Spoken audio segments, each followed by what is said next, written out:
Yes, ladies and gentlemen, it's Friday, and that means it's time for the Wrestling Inc. SmackDown After Show. And have we got a show for you? The men's Elimination Chamber opponents are all beating each other up. Logan Paul and KO are also having backstage conversations. And of course, we even have Dakota Kai getting hurt. But before we get into all of that, allow me to introduce the crew. I'm Jack, being joined by Glenn and Issa. Issa, been a minute since you and I have chatted on a Friday. Yeah, on a Friday, because I just saw you like a day ago. Yeah, we chat all about Dynamite, but never SmackDown, which I know is your bread and butter because you're big fellas on this show. Glenn, you and I also have chats, but not as often on Rarely. Fridays. Good Seldom. to see you. Yeah, it's good to see you, sir. Looking sharp. Yeah. You know, a couple of DJs working here on a Friday night. Clearly not a good booking day for either of us, but here we are. I need to add some more drops to the soundboard. I've got one drop on the soundboard. You got the important one, though, the air horn. Yeah, you just need the reggaeton. Yeah. That is the if you don't have the air horn, then you're not really a DJ. That's what I always say. But we got a lot of stuff to get into. I want to say thank you to everyone who's joining us, whether you're lurking or chatting. Like, comment, share, subscribe. We're going to get into a little bit of news here. This should be a fun episode because it was a pre-taped show, but we're live, baby. We do this live. We do it the right way. But let's talk about some news here. Dave Meltzer's talking about how much Cody Rhodes has known about his road to WrestleMania building up to this. With everything that's gone over the past month, how clued in was Rhodes? Dave Meltzer wrote about this, saying Rhodes was told he would be facing Reigns last fall, but was not told that The Rock would be getting a match with Reigns as part of his deal to be a member on the TKO board of directors. So all the talk about Rhodes finishing the story prior to the Rumble was done with the knowledge that Rhodes versus Reigns was still the plan. It was the day of the Rumble that Rhodes found out about the plan to pit The Rock against Reigns at WrestleMania. And despite the fact he was still set to win the Royal Rumble match, which is why all of the celebrating he did afterwards, pointing at Reigns, was because he was under the impression that that match would happen later in 2024. There were also plans that potentially maybe Cody Rhodes, they would have an injury angle, which would be why he doesn't wrestle at WrestleMania. But they decided to have Cody step to the side. There was backlash, and they pivoted from there. Of course, there's a lot more about this and a lot more detail on Wrestling Inc., but I don't think you guys want to sit here and have me reading a whole article to you guys about it. Glenn, this is clearly a story that people have been going back and forth about. This seems to add some clarity to it. Kinda. Your thoughts on it, and your thoughts on people trying to figure out what's real and what's fake in pro wrestling again. I feel like this is beautiful. I mean, look, this still doesn't make sense. He was going to win the Rumble, and then they were going to take him out with an injury angle to have him not do the Mania match. I don't know. This seems like bits and pieces from 5 different sources, and Meltzer's trying to make sense of it. One day we will know the full story. But no, look, it's wrestling. Nobody knows what's real and what's fake. You know, it's actually amazing. If not for the stuff with The Rock and Cody, people would still be trying to figure out the CM Punk conspiracy of, is he really injured? Was he supposed to win the Rumble originally? As wrestling fans, we're all a little obsessive and compulsive and probably overthink things. So I think this Cody story, though, still does not make sense to me. Yeah. Now, Issa, I know that you were a proponent of the idea of The Rock versus Reigns over Cody versus Reigns. Talk to me a bit about this, how this is all unfolded from your perspective. But also, again, I just want to reiterate, I feel like wrestling's best when we can't figure out what's part of the show and what's not part of the show. And this is clearly like one of the best examples of that we've had in a very long time. Yeah, I mean, my favorite thing that you said is like how clued in was Cody Rhodes. How cooling was Dave Meltzer? His reporting has not been the most accurate thing recently, so I just don't pay attention to anything that he says anymore. I do feel like something was planned here, and then plans were changed, and then plans were changed yet again. But I think that has made it even more interesting, and I'm enjoying the ride that they're taking us on. And I love all this speculation and all these ideas and these theories. I think people are having fun, and it's obviously bringing in a lot more interest. So people are into it no matter what happens. But it did feel like something was planned and then something didn't go as planned, or something got added to the plan. But I don't think it feels like we're missing a step in the right direction, which is Roman Reigns retaining at WrestleMania. Yeah, I think this is going to be an incredible WWE documentary down the road, whether it be their day of or Rivals or whatever it is. They've got so many of them now. They're all great. I have a feeling this is going to be very eye-opening down the road. I've got nothing. I feel like people are very divided about Dave Meltzer, and people get very worked up one way or the other. I'm neutral on the guy, but I feel this way with all news reporting in wrestling, even Wrestling Inc. I'm a big believer of, I believe it when I see it. I don't assume anything until I see it on screen. Could this be the case? Sure. Could it not be the case? Maybe. It's interesting though, and like I said, the fact that we're all trying to figure it out, and it's so much more interesting than this. Someone wins the Royal Rumble, they're challenging, and now we're filling time until WrestleMania. Oh, yeah. Now we're like, what's going to happen? What is next? I don't know. This is what will go on with The Rock. I mean, I'm sure at some point we're getting Rock versus Reigns, but is it Mania? Is it before Mania? Is it SummerSlam? What's happening? It's just a fascinating time in pro wrestling, Glenn.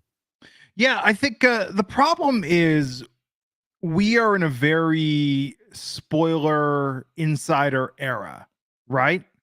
How much do people already make up their mind before a movie is released? Before a Marvel film, before Sony's like Madam Web came out, before anything comes out, everybody knows the story. The big surprise is the spoiler. Oh, early buzz based on test screenings is this. I think it would be nice if we could just wave a magic wand and all sort of go back to waiting to be surprised. No, when WWE doesn't want something to not be spoiled, it doesn't get spoiled. They have proven it for the last couple of big things that they have done. They have proven this. Nobody was calling The Rock was coming back for like a run. Nobody was calling CM Punk was going to show up at Survivor Series. There's a lot of things that WWE has been able to keep under wraps. I personally feel that when they want something to not be spoiled, they're going to make sure it doesn't get spoiled. Half of the time, I think they feed wrong information to certain people on purpose. Is Grayson Waller then going to Nancy Kerrigan Cody tomorrow? I do think it's gonna lead into a match between Waller and Cody. Yes. So yeah, Goodfellas saying that's why I feel at Chamber they're gonna swerve us some too predictable. Maybe LA Knight wins Chamber, keeps Drew angry, and dropping Twitter gems. Well, that's a spicy pick. We were talking about this, Jack. I know off the air you mentioned this, but here's the weird thing with Chamber being in Australia, starting at 2 a.m. Pacific time, midnight in Hawaii, 5 a.m. on the East Coast.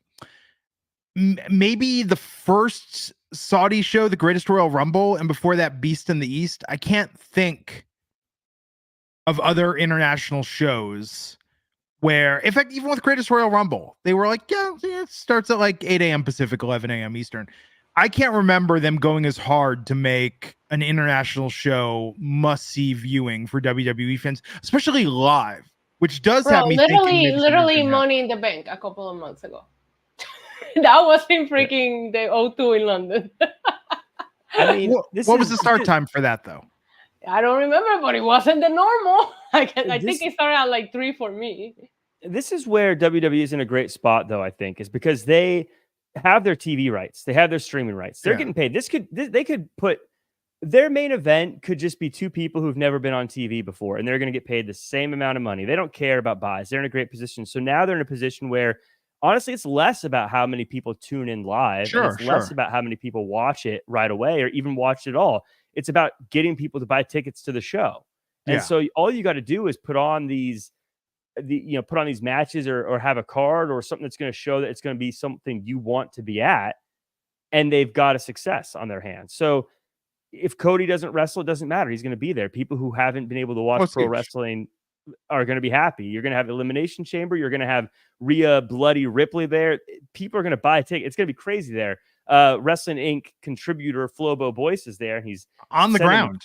On the ground. He sent me texts. He's like, it's nuts. People are crazy about it over there. So to be frank, and you know, we are jumping ahead a little bit, but on Twitter, I was asked by @SJKOCH1984, are American WWE fans loyal enough to wake up at 5 a.m. tomorrow? 2 a.m. for me here. Yeah. I think some will. I think some will watch it later. But I think it's going to be eventful, though. I have done watch-alongs for a lot of international shows, and at least for me on YouTube, the viewership is the same, if not higher, as a regular pay-per-views. So I do think, I personally, I think the international shows have felt special. I think they have made it a point to do something on these shows that get people talking. And I'm excited for Elimination Chamber. I don't see a reason why not watching it. And like I said, I've never seen it affect the viewership as far as like from what I experienced with the shows that I've done at really odd times. Well, Money in the Bank was on at 4:00 your time, 3 Eastern, noon Pacific. It wasn't that outside of the ordinary. It's on the same time. I know. It's an international show, and it doesn't start at your typical 7 p.m. Eastern. It's 5 in the morning, though, is a little different. 2 in the morning is different too, but I also think that as we become a more 6 a.m. for me, we're on a different time zone here. So as we become a more global time zone, a more global streaming service, you look at like the Olympics and you look at these kind of things, the World Cup. People like with sports, people evolve to it, and you just get used to it, and it becomes. I think it almost becomes kind of a fun thing. Like I remember the World Cup going and getting drunk at some obscure time watching soccer and be like, this is great, whatever. But you weren't drinking out of your shoe though. So, I mean, does it really count? No, because I only do that for real football. No. But we do have some other news here. And speaking of keeping things secret, this one goes to AEW. It's about Adam Page, who a lot of people were worried about regarding an injury. Some people thought he may have broken his ankle because of the way he left his match on Dynamite holding it. But it turns out that it is not an injury. It's fine. Meltzer says that the reason AEW was having him do that is because they might try to write him out of the match at Revolution. Apparently, he has some personal issues he may need to deal with, and therefore might not be able to make it. So the idea is that they want to get him off TV or have a reason for him not to be in the matchup. That's very disappointing, I think, for wrestling fans. Of course, Issa, I hope that the personal issue is something positive, like he graduated from college and needs to be there to accept his diploma, or a family member is getting married or something. Jack? They'll mail you your diploma if you don't walk in the ceremony. Yeah, but I don't want him to miss it. I mean, that'd be big. I mean, I'm just saying, I hope it's not something bad. I hope nothing bad happens to him. In February, you think he's graduating? Maybe he's upping his security system after Swerve broke in the house and had that conversation with his baby. I mean, not a bad idea to be there at home, knowing what Swerve has done in the past. But again, I just hope nothing bad has happened with Swerve or with Adam Page. Well, I hope nothing bad happens to Swerve too. But this is again one of those moments where I don't want to know the truth. I'm bummed that this information got out. Yeah, but it's AEW. You're gonna know it whether you like it or not, because that's just how it goes around there. You know what I mean? But I will be disappointed if what you're telling me is true. We were just having this conversation on the Wednesday night show. I think the main event, the main title event picture is fun. There's a lot of things that AEW is missing on, but this Swerve, Hangman, and Samoa Joe thing has not been one of them. I think they've been delivering, so I wouldn't want to see one of the main players be taken out of the equation. So I hope, like you said, that everything is okay. Yeah, I would be very disappointed, especially this close to the finish line of this. I'd be very bummed out if he wasn't there. Of course, you know, real life comes first, family comes first, whatever the situation is comes first. I don't want to be that guy that's like, my entertainment's more important than your life. But I can only speak from being a fan. As a fan, I'm bummed out if I can't have him in that matchup. So we'll see how that goes. But I think it is going back to information getting leaked out. It is a bummer that information is getting leaked out, because I think, Glenn, in a perfect world, we should never know if an injury is real or fake. That's such a big part of the show. That's one of the few things that they can still keep secret from us. Yeah. And could you imagine the conspiracy theories if they'd done that Cody injury angle after he won the Rumble to keep him off Mania? What if it was Ridge Holland they had facing before? No, you didn't. No, you didn't. That's his whole character right now. That's what he's doing. That's his whole thing, is that Ridge would need security 24 hours a day. That's his whole gimmick, is that he's hurting people. So, I mean, I don't know. It'd get him over. But so dark. I did. It's well, at least of course. Put that evil on us, Jack Farmer. Alicia's saying, "Don't put that out there." He said, "Look, I did tell me. I did almost. I'm eating nerds, by the way. That's what his whole character is. I'm not making that up. That's what he literally just had to sit down, like talk about. Like, man, this is tough. Injuries follow me everywhere. Like that's his character. I think that's your pitch to write for WWE, Jack. I think tweet that at Hunter and be like, "Hey, here's my idea. There's still time for Ridge Holland to injure Cody." Shoot, injure Cody, or work injure Cody before Mania. Well, we speaking of guys from NXT, I got an interesting question on Twitter before we get into the show here. It's from @KidBrock441, who asks,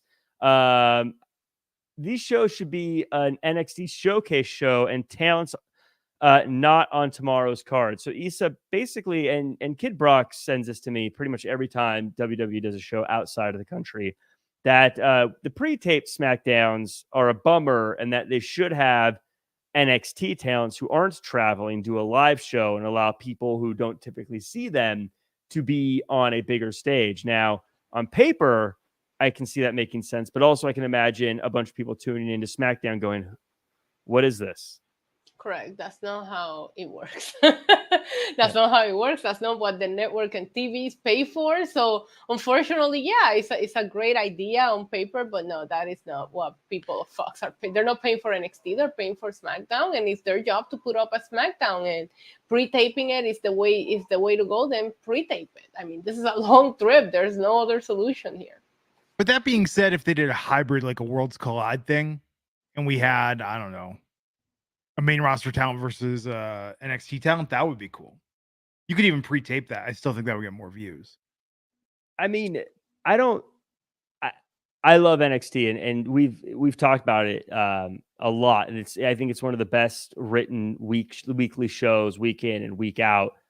But I think that a lot of people wouldn't see a lot of these stars from NXT the same way a fan who watches them. I think they would see them as random person they've never seen before.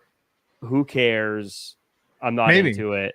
Although people need to understand that wrestling fans are not all on the internet. There are people that probably have absolutely no clue this was pre-taped. We know because we're the hardcore, right? We know everything, but I guarantee there's people out there that have no idea that this was pre-taped. People were tweeting, "Oh, is Bobby going to be out of the Elimination Chamber match tomorrow based on the beatdown he suffered tonight?" That's what I'm saying. Yeah. But that being said, hold on 1 second though, just about NXT talent getting over. I know it was a small crowd. I know it was the hardcore fans in Perth yesterday, but oh my God, when that crowd was chanting Tiffy time, when Tiffany Stratton came out, she looked like one of the biggest stars in WWE. And I have to give just massive credit to that Australian fan base for putting her over so much, because it's incredible. People have to realize that people from other fan bases are more in tune with certain things. Like it happened here with Io Sky, and I still think that the way Puerto Rico reacted to Io Sky really bumped up a whole different movement and booking for her. Like after that, everything changed for Io. So it's like I love seeing what people react to. The Logan Paul boos yesterday, which is that happens everywhere, but I thought it was a nice touch. Like even when Rhea drank the Prime during the press conference, they still booed that to the point that she had to say, yeah, it tastes horrible. Because she's like, oh, I should not take a sip of this here. But yeah, that is my favorite thing about the international shows, is seeing who reacts to what. Because you just have no idea how people are going to react to certain people. Like Bronson Reed was huge in Puerto Rico. He gets no reactions half of the shows that I watch. Well, I think what's so important too about this is I think that I would say you've got to reward fans. I think giving them an opportunity to get to have great things is important. I think that goes across the board in every way you can think of it. And again, chatting with Flobo, I was texting him about his trip just earlier, and he was saying how it's crazy because Grayson Waller, obviously not the most likable character in pro wrestling, but he was there and he was watching Grayson Waller come up, and all these kids in the back were like, "Mom, can you put me on your shoulder? I want to see Grayson Waller. I want to see Grayson Waller." And it's like people like these fans in Australia, like I feel like I never get to see live shows here on the West Coast, but I mean, Australia, it's literally decades since they get these kind of shows. And so they deserve to have these kind of events here. They deserve to have these opportunities. And so that's why I think it's so important that WWE goes to these goes to Australia, goes to Puerto Rico, goes to Europe, goes to wherever the next one's going to be, Japan or whatever. I think it's important because these fans, they should be rewarded for being fans. And I think that that's the best way to do it. The shows feel special. The crowd feels hotter. And now going to a show in the States, there might be a reason why they're selling out the PLEs on the States. Is because not all of them are happening in the States. You don't have a chance to go to a WWE show the way that you did back in the day. I was just speaking about how they haven't done anything in New York in forever. And I remember when I first got back into it, I was at a show like every freaking other month. But now, because they're going to all these locations, it's very limited. So if they're in your town, you better go. They're not repeating markets. They're going to new places. It feels special. I really like the way that these shows feel. And for me, and maybe I'm just romanticizing it because Backlash was perfect for us. I mean, I have it right here with the cheap fake poster a kid sold me outside the arena. Anyways, but that was like something that the way that I felt that night, I want every fan that loves wrestling the way that I do to feel it. And for some people, it does take them coming to your home country and seeing people that are representing that, because representation is very important. There's no feeling like it. You have to be there at the moment. I attended countless amounts of wrestling, and Backlash will forever be my answer for your favorite thing you ever attended, but it's because of how it made me feel. I feel everybody should experience that. That's just me. People say I'm negative all the time. There you go. Look at me being nice right now. Yeah, and I agree. And I think that representation expands across the board. I know people sometimes will complain about like Jinder Mahal's championship run because it happened before they were going to go to India. And I was like, good. I think there's a lot of fans in India that should get to have a champion that looks like them from their country when he comes. That's great. I'm happy. I'm happy for that entire fan base. I'm happy for him. I'm happy for everything all around. And I think you make such a great point, Issa. We talk about ticket sales so often, and sometimes when they're struggling ticket sales, I always say, look at how often they're going to the same place over and over and it's over again. AEW problem. And I'm not trying to throw them under the bus, but I'm also like, there's like 5 stadiums you go to 5 times a year, and you do 3 shows a week when you're in that area. And then I compare it to like WWE and the Royal Rumble. I always use that because I remember SmackDown was the day before the Royal Rumble, and those 2 shows were 4 hours apart. So they cover ground so that you if you have a chance to see them, you have to go because you don't. And having the PLEs in the same location, fans will. There is an exhaustion of going to the same place to do the same thing. Like the one thing that as since I started doing it as media that I appreciate is I'm like, hey, I covered the Big 4. I can't remember the last time I repeated a city. It's also like a mini vacation because I'm going somewhere different. They're putting me somewhere different. It's fun to hear when they're going to announce where are we going, like what's going to happen. That's not the case here. You know where All Out is going to be. You know where Double or Nothing is going to be. And at times it's like, I don't want to take that trip again. I kind of already did it. It doesn't feel different. And it should feel different every single time. Yeah, and also I love that the point of like a Double or Nothing. I get why it's in Vegas. I don't mean to make this isn't meant to be like an anti AEW thing or a pro WWE thing, but because it goes with everything. I look at like SummerSlam, for instance, or Mania, how the city that it picks kind of dictates the theme and the vibe of it. And I think that's such a powerful thing. You know, like the Nashville SummerSlam, and it had that Nashville vibe to it, or of course, like the Dallas one, and it was really big, or this Hollywood for WrestleMania. I think that's such a cool factor to put in, and it's multiplied exponentially when you do a different country. It feels like a whole like the Puerto Rico is the best. I'm not just saying that because you're here, Issa. I think Puerto Rico, I think that Bad Bunny entrance is literally an all-time entrance for a pro wrestler. And that's just, you know, I know I always like to tease that Logan Paul is the greatest celebrity professional wrestler, but he's not a celebrity professional wrestler anymore. Now I see him as one-off. You know what I mean? Like that's the difference thing. He's not doing sporadic appearances anymore. Yeah.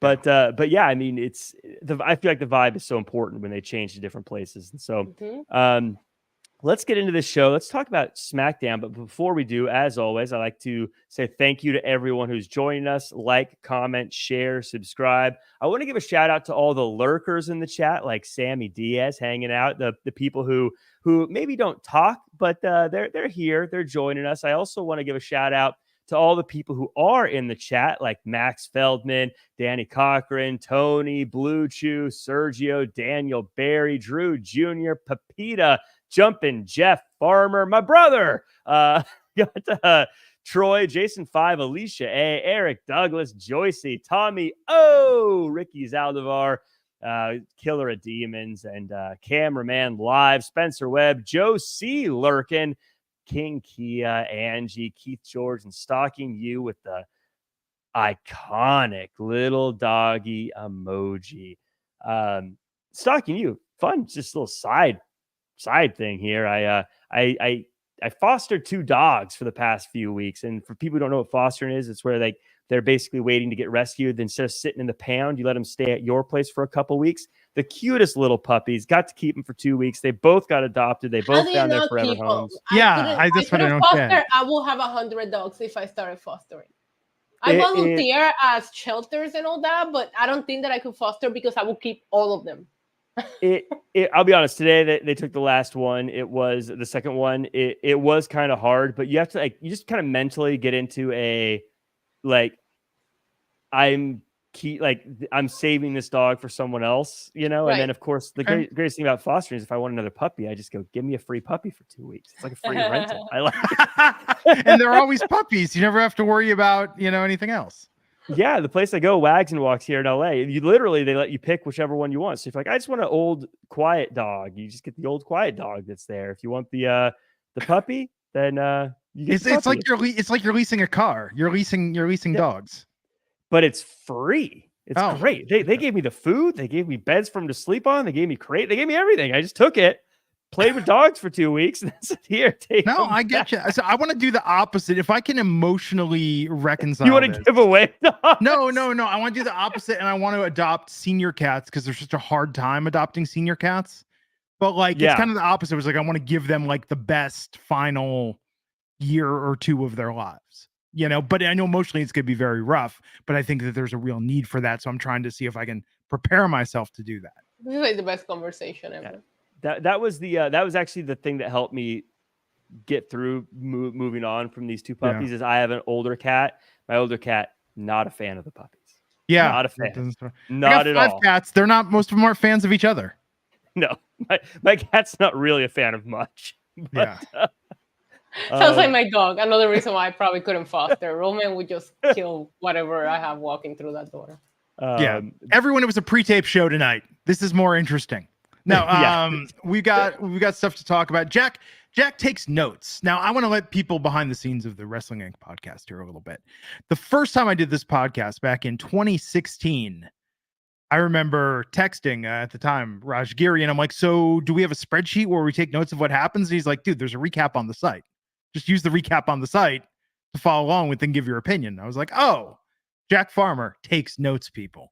I take notes, very detailed notes. Actually, fun. Sometimes I write things in the notes and I forget to change it, and then I read it on air. And I'm like, oh wait, I shouldn't have said it that way. It's just like, oh no, yeah. Oops. Because sometimes when you're writing notes, sometimes you're just quickly I'm gonna write something so I kind of remember what this was about and then move on. But let's start at the top. Let's start at the top of today's show. We Liv Morgan versus Tiffany Stratton with Bianca Belair at ringside. I didn't take very great notes this time. Eventually, Liv Morgan gets the win, or Liv Morgan runs into Bianca Belair, causing her to get rolled up by Tiffany Stratton, who gets the win. We talked a bit about Tiffany Stratton earlier on, Glenn. I want your opinion on the fact she's got new music. Some of the Barbiness has been stripped away from her compared to her NXT run. It's been toned down a little bit. I want your thoughts on the change from NX Tiffany to SmackDown Tiffany. Yeah, it's interesting because I think her new theme song sounds like licensed music you'd use for a PowerPoint presentation. Like it's not memorable. But her original theme song, the Daddy's Little Girl song, that was very good. But I understand they moved away from that concept. Although it was interesting that Corey Graves made a reference about Daddy's credit card. Like, yeah.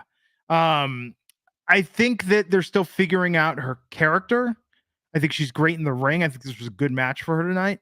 I think, again, that Australia thing, little things help in getting over. You see a group of people chanting for someone, you want to chant for them. People are naturally followers. Doesn't always go well. Get a history book. But no, I think that they're doing their best to build her, and I think she's going to not win tomorrow, but I think she will have an impressive showing. I was kind of surprised she won tonight, this match. I'm kind of surprised you say what I say is dark, and you're telling people to get a history book. That's the dark. That's dark. So, Issa, I want your thoughts on this. Sammy Diaz saying that slap she gave Bianca, though. Alicia saying, yeah, I don't like her entrance music on the main roster. And Blue Chew says, good finish to protect Liv and still managed to push Stratton. Liv can get her revenge later. In a matchup like this, before a show like this, would you prefer someone like Tiffany Stratton or Liv Morgan just face people they could kind of squash and look good going in? Or do you want one of these sort of roll-up finishes, kind of messy situations? I thought tonight was a smart finish with Bianca there. We're all thinking Elimination Chamber. I honestly was here for the chemistry between Liv and Tiffany. I think that I thought they put on a banger of a match. Was it super clean? No, I like my matches to be sloppy here or there sometimes. But I actually thought this was great. I'm not surprised that Tiffany won because of I shared with Glenn prior weeks that I wasn't very happy at the reaction that she had gotten on SmackDown so far, and I didn't know that they were doing such a good job at introducing her. I think Elimination Chamber, if people tune in, is really going to help her, especially the way that the people in Australia react to her. And I do think she's going to have some crazy spots in the Chamber, but I don't know that they've done a good job at really introducing who she is on the main roster. So I was excited to see her have a good showing here. And I don't know that Liv Morgan loses any momentum from this roll-up match with the Bianca distraction. So overall, I did think this was very good booking. Everybody's just here thinking about the Chamber. By the way, as soon as I talked about fostering, my dog just came to my chair and started begging. So I told you that even he's like, don't even think about it. Roman's like, I'm a handful. You can't deal with more than me. One of our cats, we got 3 cats originally and 2 cats additional. One of our cats of the original 3, whenever he yells at me or meows angrily, 5 years later, he's still meowing about getting those additional 2 cats. He's very upset about it. What would it cost, Glenn, for you to sing a few lines from the songs you sing to your cats when the camera's not on? No, you don't have enough money, Farmer. Man, I think about that a lot, and like I'm afraid someone's gonna overhear me a lot of the time. But when I'm alone, oh my god, there's so many songs. Yeah, it's crazy. One day for charity, maybe a double album. Oh, I'll cut. This is a little weird, but I thought, like, if I was ever stuck on a desert island with just me and my cat, I would only talk to my cat, and therefore my voice would be the voice I use to talk to my cat. It would no longer be my normal voice. It would just be the high-pitched cat talking voice, essentially, because I would never use a regular voice. You don't have different voices? I have different voices for Roman, but we have full conversations, so it depends on what. I absolutely talk to my cat in a different voice. I don't talk to my cat but like I have different voices too. Yeah. I had to chastise one of my cats, the one that yells at me. I had to chastise him, and with that, it's like I'm talking to a child. You know, it's awful. It's bad. But one thing I want to call out about this opening match before we move on, I thought it was weird how Bianca was out there kind of on commentary. like just sitting Yeah. there, and it sounded like they did the commentary not live. It sounded like they did the commentary later, and then Bianca was just there rather than your usual thing. It was a very weird way to have her at ringside but not involved. Yeah, it was. I felt the same way, like, because they also kept alluding to her and like talking to her, but she wasn't talking back. She would just kind of like point to them, and like she was interacting with them too. So it wasn't like, because sometimes they'll be out there, but they're kind of away from commentary and just like looking menacingly at the match. But like she was actually kind of physically interacting with them, but she just wasn't hooked up. It was, yeah, I agree. It was kind of weird. You know what they should have done? They should have, since they recorded the commentary later, they should have tried to work in references to things that happened like today to make it seem like this was happening live, or things that happened this week, you know? Well, they did talk about it like it was, oh, I see, add in some new. Yeah, they should have been like, wow, this is really shocking. But, you know, not as big of a surprise as the 4 Beatles biopics that we're getting, courtesy of Sam Mendes in 2027. You know, just little things to make you feel like it was live. Totally. It's like Booker T's voice, though, like, because they use a different person to come in. It's like Corey Graves is like, and next we're going to have Bianca Belair join us. Because, and it's like a totally different voice that's in the, I'm not going to try to do a Booker T impression. I'm really bad at impressions, but we had a segment here that I thought was hilarious, and I can't wait to get your guys' thoughts on this. But Ashanti the Adonis and Cedric Alexander are getting dressed for success. They're just trying on different outfits. Issa, what do you make of this? I like these guys. I think this got some legs to be a very fun duo. I liked it. I like their interaction. I did think for a second, hey, Bobby Lashley and the Street Profits did this way better. But they really made it fun, and they took it in a different direction than Bobby Lashley and the Street Profits did. I'm just happy to see them on TV. People that are not being used, seeing them trying to start something new and see where it goes is a lot better than not seeing them at all. I feel more invested in this than I did in something later on that they have been trying to push for weeks. So there's that. Well, Pile Driver Finisher has a question for you, Issa. Says, Issa, did you think the guy before had more style than the second guy? I guess, which one do you think between Adonis will probably be the guy before over Cedric, right? Because Cedric was the one that came in second. Yeah. When Cedric said I look like Willie, I actually did. Yeah, I actually did laugh out loud. I thought they both had pretty good sense of style. I actually didn't mind Cedric's outfit when he first came out. Whatever makes you happy. I feel like style, you make your own style. I think fashion rules are out the door. You make your own style and your own fashion. But with this rebrand and their tag team, couldn't he rebrand his character name to Cedric the Alexander? So then he's like, Will the I ain't Cedric the Alexander, Ashanti the Adonis. You know what's funny? That's Glenn? even perfect with the Ashanti. Oh, there you go. So Glenn, this is it's funny to me because I'm watching this, and maybe I've watched a little too much NXT, but this feels very new debut for an NXT tag. Very team. NXT. That's what I was gonna say. This felt a lot like an. Well, it makes sense because they called up the NXT vignette style to SmackDown and Raw. So I think it's great. I think it makes for much better television. And in fact, the craziest thing is, with Kevin Dunn gone now, it's been like 2 months. I mean, this tonight felt like an entirely different TV show than what we were seeing at the end of last year in WWE. Yeah. I felt that way about Raw too. They're doing a lot of really cool things on Raw as well. Then I'm like, wow, you can feel like there's a new direction here. Mm-hmm. I think it's just when you get fresh blood in there and fresh set of eyes, like to go, hey, let's try this new thing instead of like, oh, this is how we've always done it. And I think you're going to get some hits and misses. But Glenn, I want to follow up one last time with the Ashanti and Cedric here because it felt very NXT. Do you think it would have been better to have them do a few months in NXT to work this out before going to SmackDown? Or do you think, hey, this is where they're going with this kind of debut, just move it to the main roster? I think they'd get lost in NXT right now. But I'm going to say this. I don't know. Maybe they're going to do this after Mania. We have to split those tag team titles up. There's so little opportunity for tag teams right now that it just makes the whole thing seem kind of pointless. Interesting. Like, why would you start a tag team, Jack? Well, let me ask you this. Yeah. I was going to save this for later. Actually, no, I am going to save it for later. Oh, put a pin in that. That's a tease, as they call it in broadcast. Put a pin in that. I do have a question I want to throw to you guys from Goodfella. Said, not really a question, but a statement says, I don't know about Corey as lead. Give it some time for me. Glenn, I feel like Corey's doing okay. I mean, he's switching after a very long time of doing color and filling the role of Michael Cole, who has really become one of the best all time. So it's big shoes to fill. I think he's doing solid considering it's his first few weeks. Yeah. In. What do you think about him, though? No, I like him. I mean, look, we're all very familiar with his voice. This felt very NXT. Again, another thing that felt NXT, but I think it kind of worked.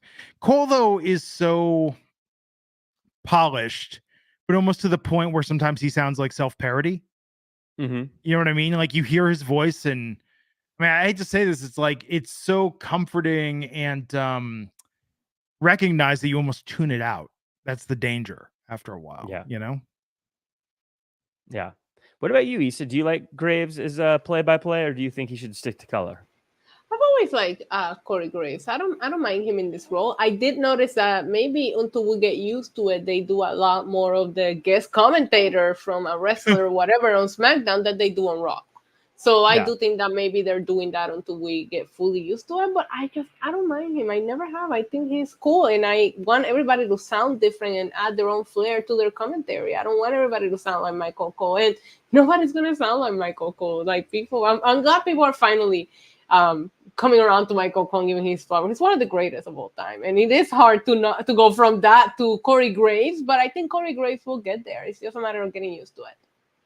Yeah, my only downside with Graves personally is he's so good. I thought he was really good at color. And so it's one of those like, man, we lost someone who's really great at color, but I think he'll be great at play-by-play once he gets moving. I think it just, because I hear his voice, I'm expecting him to say color commentary things. And so it's more me getting used to it, I think, than anything else. But I think he's doing fine.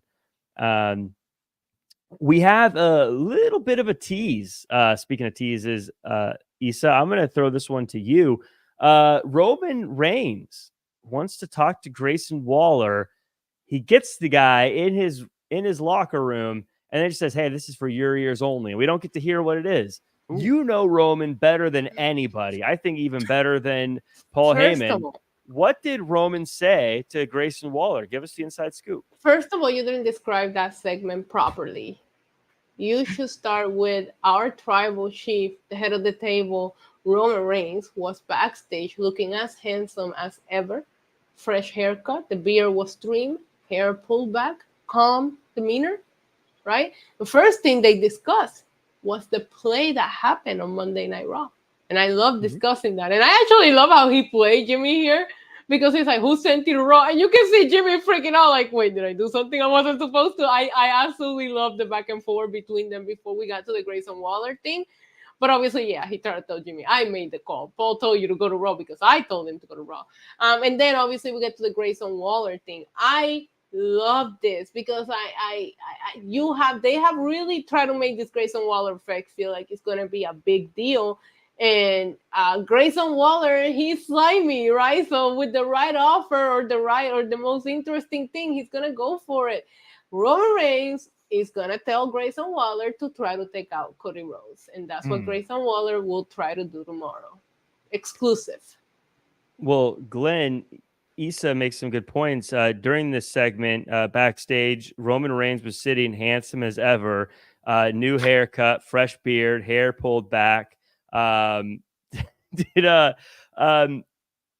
I love about this that is was much better, Jack. 10 out of 10. Thank you. Radiating machismo. Radiating BDE. That's what I say. Radiating BDE, Glenn. Big Dwayne energy? I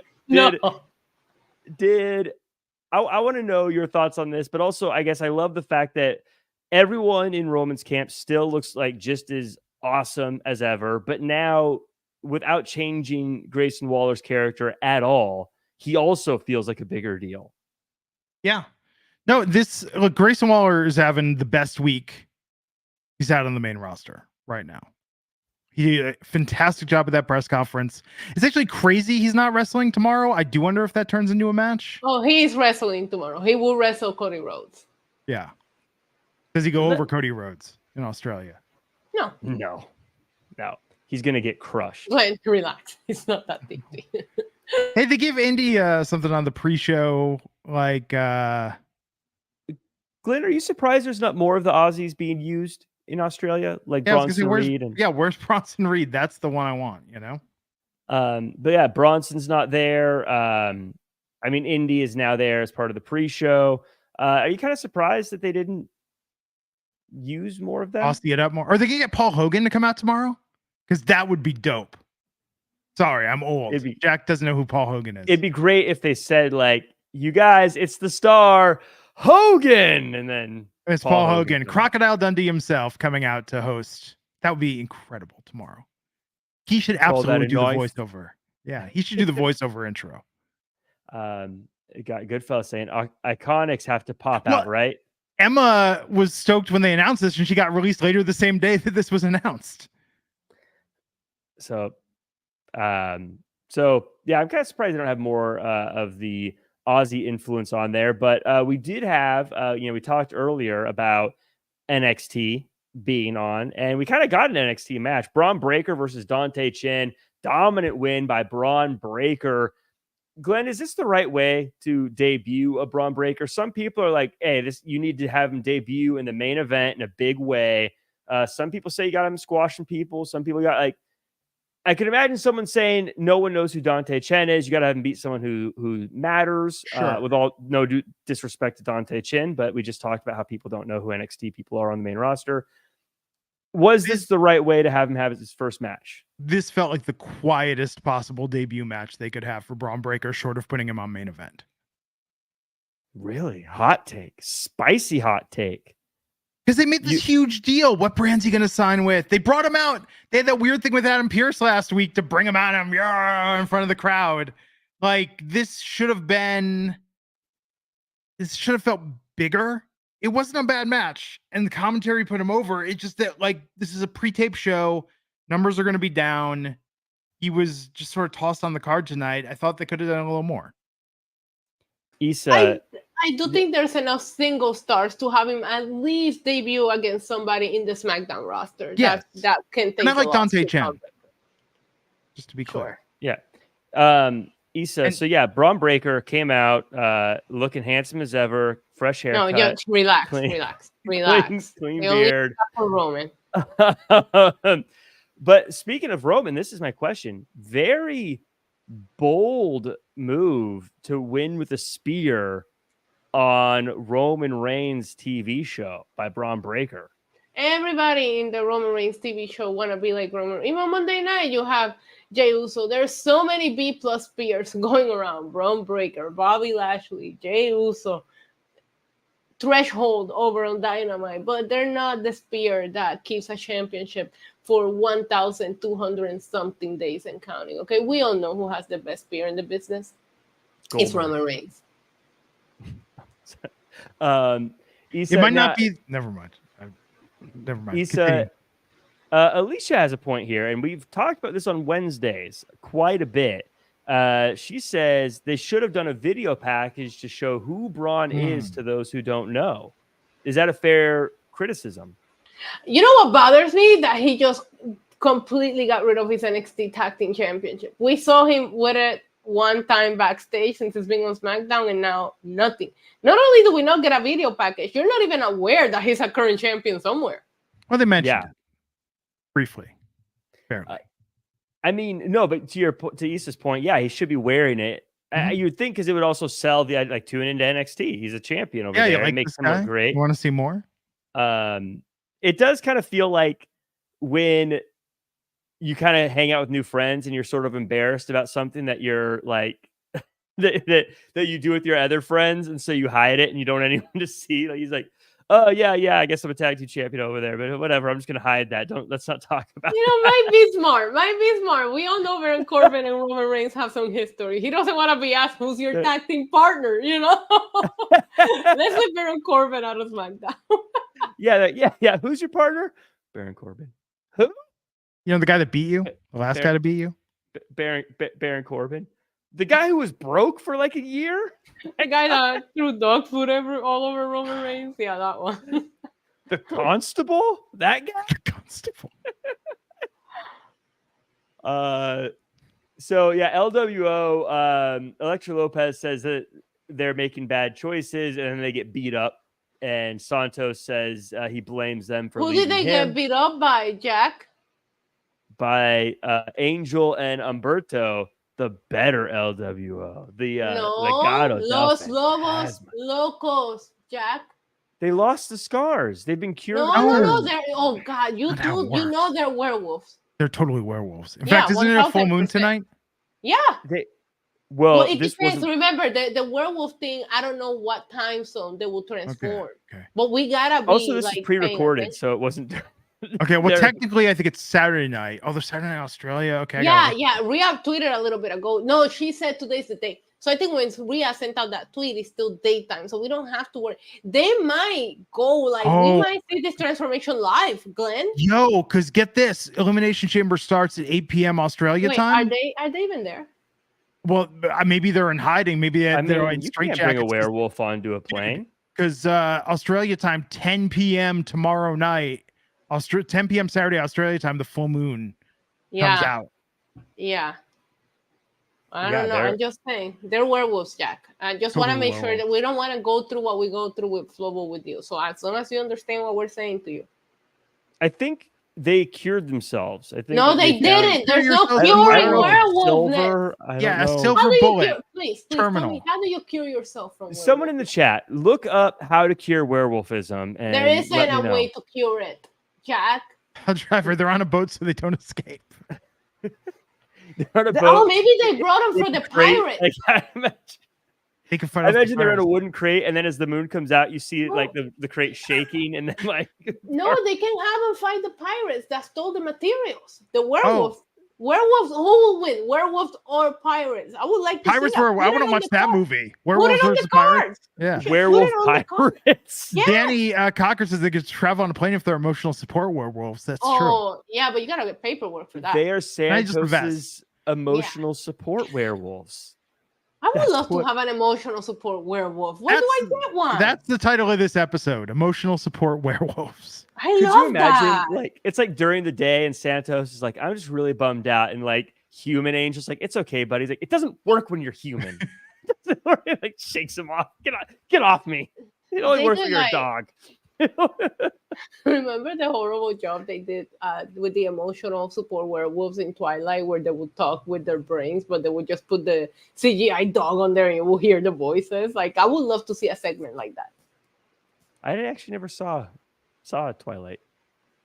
Wow. Yeah, I didn't either. No wonder why you don't know anything. Now I see why you don't know anything about werewolfness. The definitive guide to werewolves, Twilight. I'm a denier, Ali. Los Lobos Locos forever. Yep. Siempre. I'm not a denier. I'm just saying I think you can cure it. I think you can fix it with positive thinking. No. Dakota Kai is setting up an attack on Bailey. Oh, absolutely. Yeah, it's awesome. I feel like Bailey know better than this. Bailey should know better than this. What did she? I'm hoping Bailey's just playing the game too, because I don't want my Royal Rumble winner Bailey to be looking stupid. Yeah, this is just like what Cass did to Enzo. Glenn, I got to ask you, if you were injured, let's say this is real. Let's say she got hurt. She got attacked. Her ankle, her knee, or whatever. It's hurt, and it's so bad that as the doctor's trying to help her, say, that hurts. And I walk in, I'm like, hey, doctor, can you get out of here for a second? I got to talk to him. Are you going to be like, yeah, no problem? Or are you going to be like, Jack, leave me alone for a second. I'm trying to get my leg fixed. Yeah. I feel like Bailey was kind of a jerk there. Like, I'd be like, oh, shoot, you're hurt. I'll come back once you're better. Not like, hey, doctor, her leg's broken, but hold on a minute. Got to have a conversation with her. No, I think it seems very obvious that, I mean, it's kind of weird that Dakota's return is going to be to wrestle and lose to Bailey in the build-up to Mania. Well, Pile Driver Finisher, I think, just answered all of our questions. Well, isn't the grandpa already dead? So they can't kill them. The grandpa, they got werewolf from the grandpa, and the grandpa's already gone. So they were bitten in a dream. Yeah. What if the werewolf grandpa is a zombie, and so you need to damage the brain of the werewolf zombie grandpa? Oh my God, Werewolf Zombie Grandpa is the name of my band's next album. Definitely. I'm kind of here for it, not even gonna lie. Here's what I'm looking forward to more than anything at WrestleMania. It's not Cody finishing the story. It's not Roman beating Cody even. It's not Sylvester Stallone's involvement in Philadelphia. It's WrestleMania media days when Issa gets to interview Los Lobos Locos and get to the bottom of this. And if they deny it and pretend they don't know who you're talking about, that's more evidence they're werewolves. Yeah, they're just they don't want it out there, but we know. We know. Could be the high point of them weekend. After the see if you can get an interview with. I want an interview with the werewolf version. I don't want the human version. I feel like that's very Teen Wolf of you. What? No, I am great with. I am great. I told you I have full conversations with my dog, so I could probably do it. Oh my God, Glenn! If they came out to a match in Teen Wolf costume, they would be my favorite wrestlers of all time for the rest of time.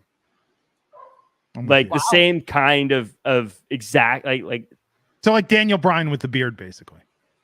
I mean, I'm talking about the whole body. I want the whole body covered. If Daniel Bryan was a hairier man, he was definitely rocking the Teen Wolf face.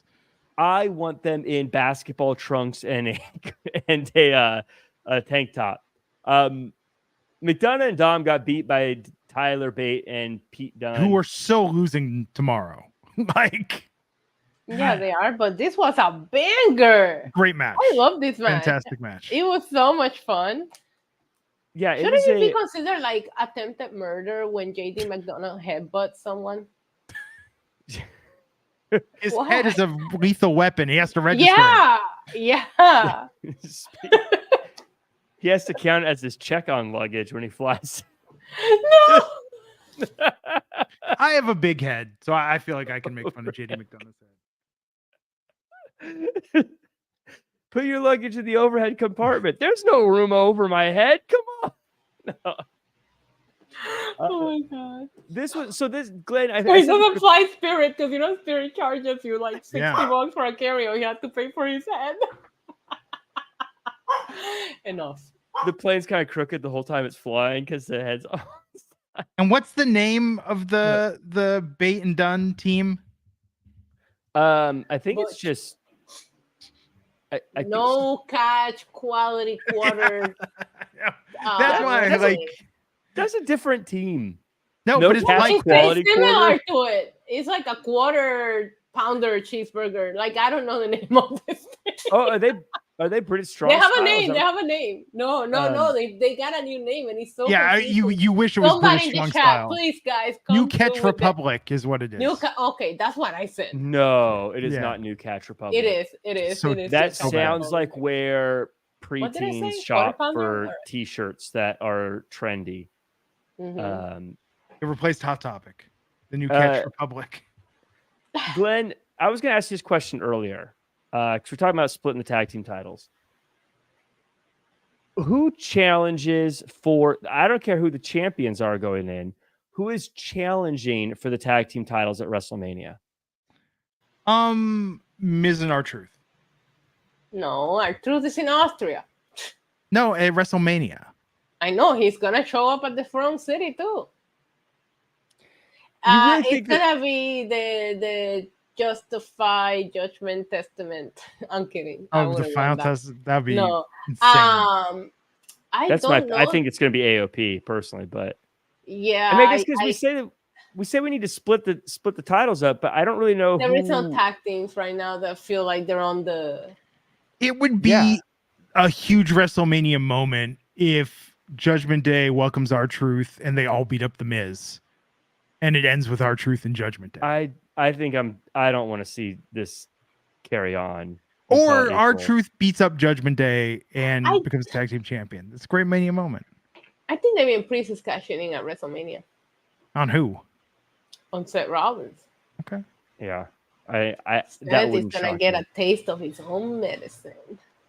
But I feel like I don't know if I really want to watch R-Truth and The Miz battle. No, that's not gonna be the match. That's not gonna be the match. I don't know. I think like the only thing that they really have put a little bit of effort into is the Judgment Testament final day. Which is weird because it's actually hurting all of them. It makes Karrion Kross look worse. Judgment Truth Testament day. It makes AOP look worse. Like, I mean, I guess we should talk about this match, but this isn't getting over. This is just weird.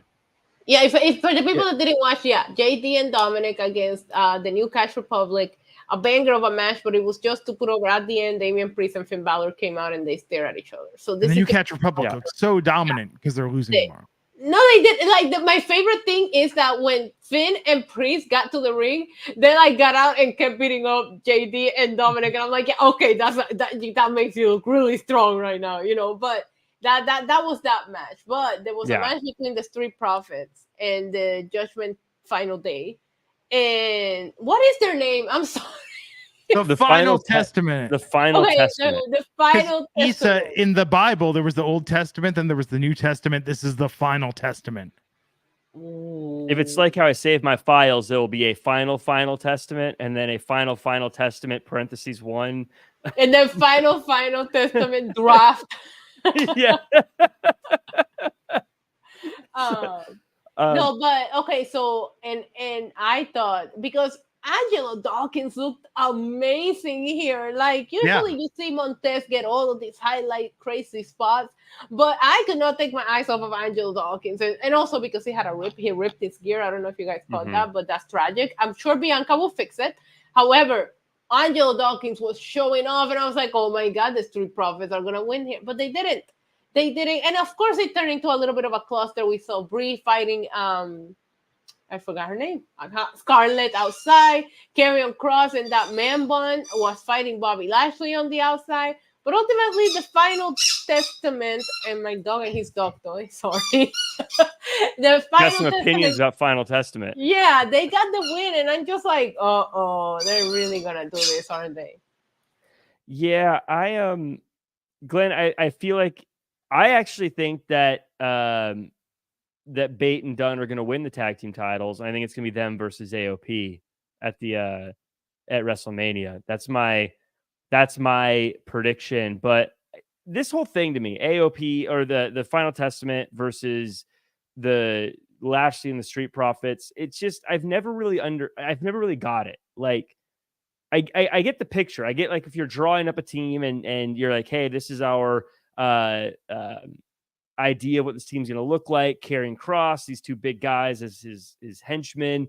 You've got Scarlett. You got this great look, but like you're all coming together because you don't like these three guys. Like I don't really get it. I don't really get what their goal is or what their purpose is. I always say with the bloodline, you get it. It's about their family being dominant in pro wrestling. I get that. If you're looking at Judgment Day, they want to run Raw. They're kind of like a gang, you know, I guess is how they act. But if the final, I don't understand how the Final Testament plays into them being like, we just hate you, Bobby Lashley. Well, for some reason, even though you don't have a championship and you're not really. We figured it out last week, Jack, because if you're mixing the paramilitary with the occult, you get Cobra from G.I. Joe. And that's what Final Testament is. Oh, I'm on board for that. Yeah. It's the same thing. They start adding to all their S's. They should totally do that. See Bobby Lashley. But it was crazy that Street Profits got their old theme back tonight, which was fantastic to hear. Love that song. Bobby Lashley, the Profits, and B-Fab need an old guy to balance against Paul Ellering. And then I think we'll really be. I got it. This will be Werewolf Grandpa. Boom. That'll be Werewolf Grandpa. There you go. Werewolf Grandpa. This will be Werewolf Grandpa. And that's his name. Yes. Probably that's like, we got backup. And it's Werewolf Grandpa. Yeah, absolutely. No, that'll. And Los Locos just an old automatically guy with turn bad into werewolves. Yeah, and Yeah. then Los Locos backstage turn into werewolves. Nobody knows what's going on. But no, I think it's interesting. Like Final Testament, I feel like this is Triple H's like creation, which is why they're pushing this so much.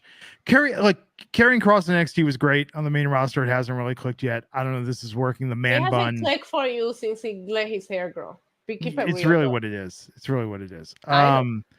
I Yeah. agree with you. I like him. I like Yeah, and like like I said, Scarlett. I like the visual. Like if this was concept art, you know, if you're like, hey, concept art for a new group, I'm like, oh, this looks like it. I don't get. So like I always say let's say they beat up Bobby Lashley and the Street Profits. Okay, now what? Are you just like, okay, we did it, team, high fives. Anyways, see you later. Want to get Chili's after this? I don't know. But like, what are they I doing? didn't even have like thinking about the match. I don't even think they were showcased. I thought the Street Profits looked better. So Ooh. it's like, even if you're just gonna have them do this, then at least have them look really good to where we come back here and go, okay, but they look so good tonight. But I just thought the Street Profits had a better showing here. You know what the Final Testament reminds me of? I'm trying to put my finger on it. I was like, oh, is it the vampire family in Near Dark? No. Final Testament is like the weird ragtag group of like the old dude and the other people in Doctor Sleep that are kind of like vampires that like steal the energy from people with The Shining. Like, if you've seen Doctor Sleep, you know exactly what I'm talking about. I haven't seen Doctor. It's the sequel to The Shining. Okay, there was a movie called The Shining that was really famous, like 50 years ago. Yeah, I've seen it. They made a sequel like 4 years ago starring Ewan McGregor, who's a little kid I from The haven't seen Shining. that. I haven't seen that one. Okay, so in that, there's this ragtag group of like a really super old dude, and like they're immortal. Like basically, when you start, they're not really vampires, but when you start doing it, you like live forever. But you need like the energy of like talented people. If you watch this movie, you'll see him be like, oh, the Final Testament. Then you'll get it. Then you'll understand. Okay, I'm gonna watch it just before next Friday. I will make the time to watch it. Glenn. Yeah. Kind of like the bad guys from The Crow, the original Crow. Kind of dark. Yeah, kind of a little of that. Like that mixed with the family from the Texas Chainsaw Massacre, which also had a really old dude. This feels like a lot of things mixed together. That's what wrestling they is. don't make any sense. Yeah, because Sting and Razor Ramon were completely original creations. I just want them to have, like, I want to know what their like goal is. Besides, we're a team that is targeting somebody for some reason. They're here to put the WWE on notice.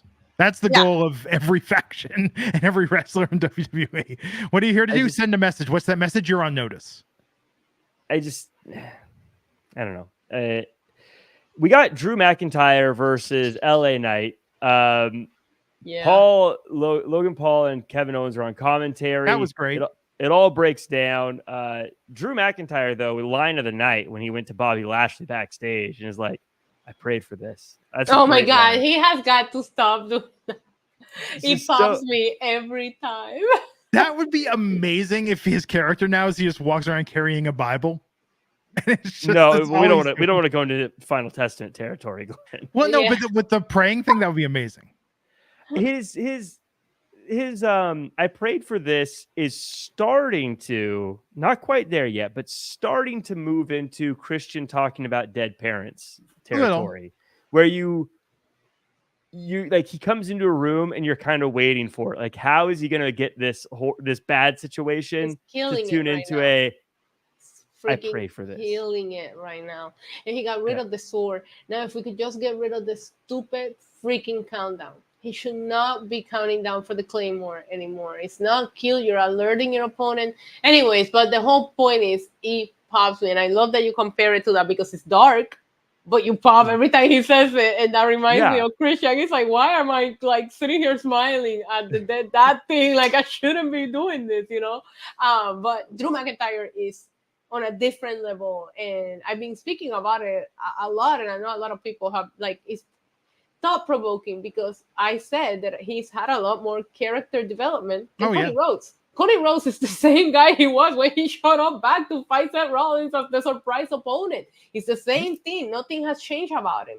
And, you know, one of my arguments is like, hey, the definition of insanity is doing the same thing over and over and expecting different results. He's doing the exact same thing he did last year. He's not beating Roman Reigns. Like, we haven't seen him change. Anyways, I love how I always turn it into that. Drew McIntyre, there is actual real character development, and we saw it all unfold, and it has been a lot of fun to watch. And he was getting super stale. You didn't know where to go with Drew, and he managed to find a way to just turn it around. One of my favorite TikTok follows too, by the way. His little TikTok rants on point. Great. Yeah, he's definitely I agree with you. He should get rid of the countdown. He's been one of the best characters over the past few months in pro wrestling. Because when he talks, you definitely want to hear what he has to say, because you're wondering how he's going to approach it, and he's been knocking it out of the park. I hope he wins, because I feel like him versus Seth. He's my favorite for winning the Elimination Chamber. But the name in this match, like the names are insane. There's so many people that could win this match, and you'll be okay with it. Yeah, and that's Glenn. I think that's just a final testament to how good WWE's top of the card is right now. That I think any one of these 6 guys could win, and I'd be like, oh, that's interesting. Literally any of them. Drew McIntyre should win. I think it makes sense. I'd like to see LA Knight versus Logan Paul for the United States Championship, but I think if they're concerned about putting butts in seats, it'll be Randy Orton. I don't think they're that concerned about that, though. I think felt that way with the way they have Orton kind of just come out of the end, hit the RKO, and walk out after everybody had this big crazy brawl. But I think that Randy doesn't need the Elimination Chamber to be inserted into a money match at WrestleMania. He's Randy Orton. Yeah. You know what I mean? Mm-hmm.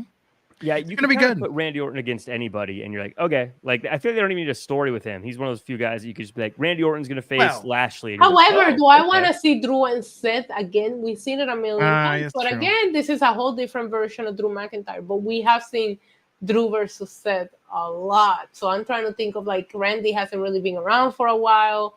You know, Bobby Lashley. 10 years since Randy versus Seth the last time. Mm-hmm. Mania. That was so good. That RKO, come on! That the stomp into the RKO. I think about that every day, at least once. One of the best RKOs of all time ever. Do you know that Randy didn't want to do it? Have you ever heard Seth tell the story about it? Randy was like, he was a little bit hesitant on whether he was launching off of him. Not. It was Cesaro who choreographed it. Yeah, but like Randy had just came back from that injury too. Yeah, if you watch it, it's interesting to watch where Seth jumps off of Randy to get that air. It's so cool. That and I think the only one that really could top it is the Evan Bourne shooting star press into one, which is pretty cool too. There was another really cool. No, never mind. I'm thinking of a different. I'm thinking of when Roman reversed. Was it a pedigree into a spear? Oh, that was so beautiful too. There's every once in a while they just do these things that you're just like, oh. So good. You know. So Bobby Lashley, despite getting beat down by the Final Testament earlier, was out there throwing punches in the main event. His arm was okay. Yeah, his arm's okay. He'll probably. That's going to be the story. That's how he gets eliminated, though. Is someone's going to take advantage of the arm? That's usually you get eliminated by a pin. I'm kidding, Jack. Who gets eliminated first? LA Knight. I think Bobby Lashley because of the arm. I think that's going to be something's going to happen with the arm and Final Testament. They're going to cost him or do something. I think LA Knight might be second. I don't know. I could see KO and Logan Paul. I think it's going to come down to Orton, Knight, and Drew. Yeah. I think those are going to be the final 3. That's a good final 3. I'm excited for this match. Big meaty man slapping me, and then there's LA Knight. Yeah, LA Knight's great too. LA Knight versus Seth Rollins would be pretty fun to see. I think his hair. I think that LA Knight's hair looks like a midlife crisis, and it bothers me. You do the best with what you have, Issa. That's. I mean, that's just a good way to live life. Steve Marcuccioli, $4.99 saying, I could see it now. Cody running up the stairs, much like Rocky. Cody wins like Rocky did in Rocky 2. I mean, the Rocky series is one of Cody's favorites. He's definitely running up those stairs. And Stallone being involved in some way. Isn't everybody else traveling to Philly going to go to the stairs? And don't waste your time. Go to Gino's. Go to Pat. Figure out which cheesesteak sandwich you like the best. That's the real thing to do in Philadelphia. Yeah. Go everywhere. Go everywhere from the Boyz II Men Motown Philly video. That's what you should be doing in Philly. Gino, I gotta start taking notes. I'm gonna be there. I'm going. Jack, I got you. Are you gonna be there? Are we gonna say hello? I'm gonna be there. Yes, I'm gonna be. I'm doing some shows there. If I'm just gonna cheap plug, I'm doing some commentary for some of those GCW Well, collective you shows that can come weekend. on my cheesesteak vlog and try the cheesesteaks with me and figure out which one you like more. Oh yeah, I got to try some Philly delicacies. I'm hoping to see a bunch of people there. If anyone who's there is going, by the way, let me know. I'd love to meet up with a bunch of folks. With Bushu. Yeah, whiz with. is the way to do it. Not good Come on. steak, like cheap steak. Let's wrap this up. Should we? So, yeah, I gotta go to sleep soon. I gotta take a little nap. Stay up. No, because I got a podcast after. I'm covering it on another channel. So but, stay up. it Like better the good not old be- days, Glenn. Better not be that other show that you do with those Yeah. those Those guys other that jumped ship from wrestling. I didn't sleep last night. I watched last I'm night. just teasing. No, I wife, love you guys. my I'm wife's just out of teasing. town. I stayed up last night. I watched the movie Sausage Party for the first time, and I could not sleep after that. I'm sorry. That whole sentence. My wife is out of town, so I watch Sausage Party. Please, Glenn. Phrasing. So I Sausage could not Party, for sleep. people that don't Are know, you surprised, Issa? it's a I'm 3D not. animated movie. It looks like a Pixar movie, but it's written And by he was Seth so Rogen. bummed out it was a cartoon. No, and yes, but it's written by Seth Rogen, and food realizes that they're able to be eaten, and it's also very sexual, but also very like existential, and like it just really, it was a big WTF, and I couldn't fall Turned it on. asleep He's like, last night. "What is this? This isn't what I paid Yeah, for." exactly. It was very funny though, but it was super weird. I highly recommend it because it's super weird. I can't. Well, That was Glenn, the best thing ever.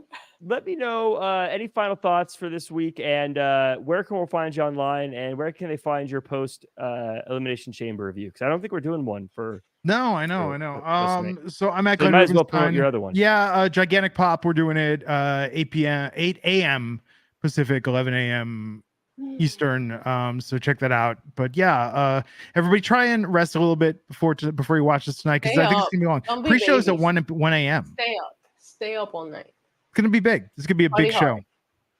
show. It's gonna be great. Issa, where can the world find all the stuff you're working on? Final thoughts, all that good stuff. Yeah, it was a tape show, as you can clearly see by this review. Yeah, you guys can find me NYC Demon Diva. Look me up on YouTube, NYC Demon Diva. I'm gonna be live over there in a couple of hours. We're gonna be watching Elimination Chamber. You can also find me here on Tuesday, Wednesdays, and Fridays, and also Lucha Libre Online.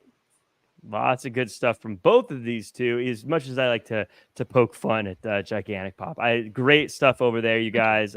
Check them out. Of course, if you've been a longtime fan of Wrestling Inc., you'll see a lot of familiar faces over there. And of course, Issa, you're doing so much cool stuff. I see you doing all these amazing interviews. Get a little jealous. You're jet setting across the world, so that's very cool. Check out all of her stuff as well. You can find me at Real Jack Farmer across all social media. On Sunday, I'm going to be calling the action at Prestige Wrestling, and we've got some really incredible matchups. We got Mustafa Ali, who I heard actually just won the X Division title while we were on air. He's going to be there. The breakout star of the Royal Rumble, Jordan Grace, is going to be there. Tiger Mask is going to be there. Alex Shelley, Chris Sabian, all sorts of folks are going to be there. It's going to be a really great show. It's on IWTV. Check that out if you'd like to hear me talk over pro wrestling along with my good pal Jordan Castle. That does it for us. Make sure to follow at Wrestling Inc. For all your news. And our next show is going to be after Raw. So check that out. We'll see you then. I'm hitting the end.